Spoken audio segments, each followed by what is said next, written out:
I've already reacted to the super teaser, back last year, I believe.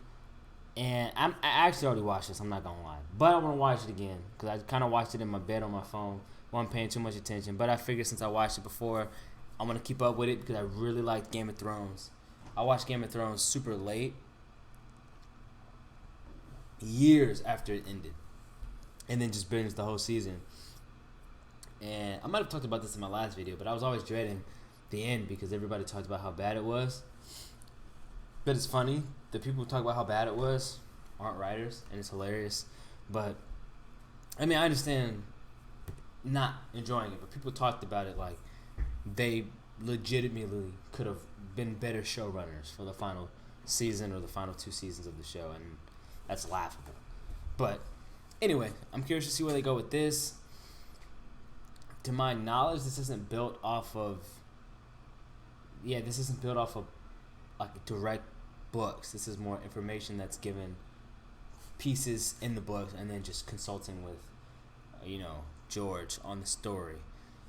So I think this is going to be a lot more free range for, and I actually don't even know who's writing this actually, but there should be a lot more free range as far as the direction of the show. There's not a blueprint for it, which was a big driving factor and a big help for the original Game of Thrones, that they had this blueprint that people loved. And obviously, they had to change it a lot, like cutting out Dorne, a lot of the Dorne arc, and mixing characters and things of that nature. Obviously, they had to cut a lot out because it's a show. You have to deal with real humans in order to make this happen. But to an extent, there was the blueprint. There was lines that they could literally take from the book and put in the show.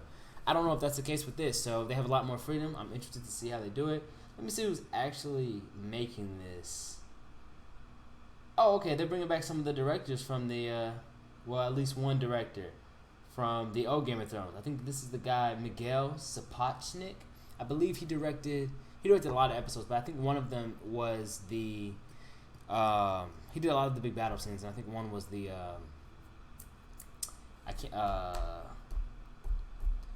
one at Winterfell, the final battle at Winterfell. Is either that one or he did the sea battle, like the final sea battle when they captured the Dorne sisters and their mom, and he captured you guys know what I'm talking about. Yeah, so it looks like he's directing some, and it looks like it was created by Ryan Condal. That's who created it. That's I'm guessing the showrunner. Okay, cool. Well, let's check it out, man. Let's not waste no more time. What is this? Breathe. Not a life. I call this Valerian. Oh, that's dope. Rico. Look at that. It's like, it almost looks like, if I'm seeing it, let me make sure my resolution is, ooh, that's embarrassing, 720. It looks like there's a bunch of swords. Let me make sure my brightness is up too. I might be mistaken, but it looks like the Iron Throne isn't finished, isn't completed yet. Like, there still might be, but there's also looks like there's something coming down, like almost like fringes of a rug coming down the stairs. I don't know, but that's a really cool look. I like that. So it's the same houses we're used to. The Baratheons, which was the Robert, the original king in the Game of Thrones, the first king. Starks, obviously, and Valerian, who I mistakenly thought was a Targaryen because he had the white hair and stuff on the last video. But somebody did correct me and said it's a whole different house. So whoever was that, I appreciate that. But I'm not quite familiar with the Valerians. I forget if they were in the original Game of Thrones. I don't remember. But yes, this is the same houses. That was weird. In the trailer, they had a shot of her turning around, and then the next shot in the trailer was her turning back around the other way. That was kind of a weird edit, but okay. Men would sooner put the realm to the torch than see a woman ascend the Iron Throne. That actually makes sense. That nobody wants to see a woman on the throne. That actually makes sense. That's something you could see happen with this. With a show set in this era, this middle-aged kind of era, people would be concerned about there only being a female heir.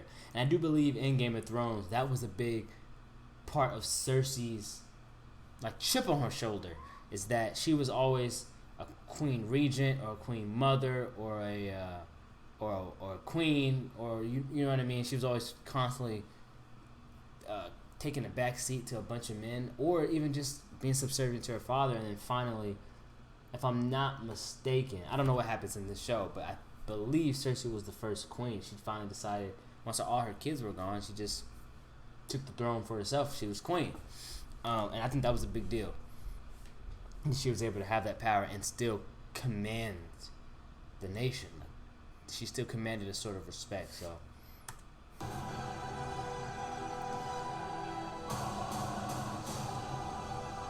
We play an ugly game. You have the determination to win it.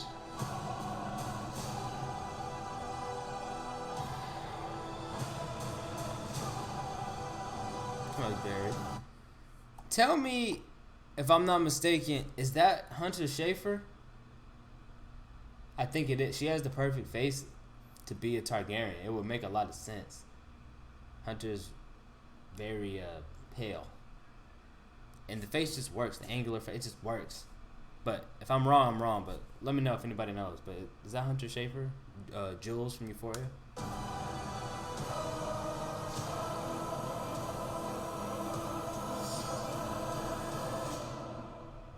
History does not remember blood.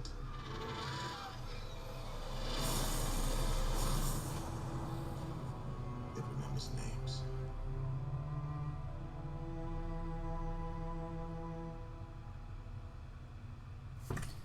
They have a lot to live up to. I'm excited for the show. I'm gonna watch it. They just need to know they have a lot to live up to. There are a lot of iconic characters that have ascended into pop culture from Game of Thrones. Khal Drogo, Jon Snow, Khaleesi, Daenerys, the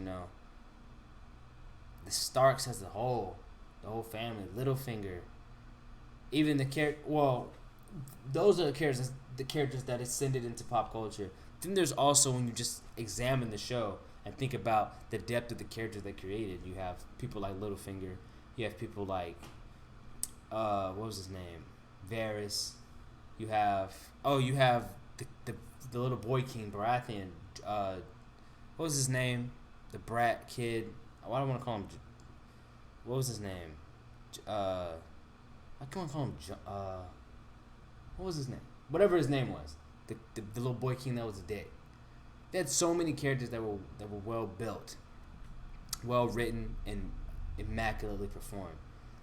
Luckily, this show has the benefit of hindsight as far as what fans don't want, as far as logistics and writing and building sets and filming things. So luckily they have that on their side, but it's a lot to live up to. I'm hoping they do it. I'm guessing this is going to be a big flagship for them to continue their fantasy element of HBO. So there's probably going to be multiple seasons. And we'll see. We'll see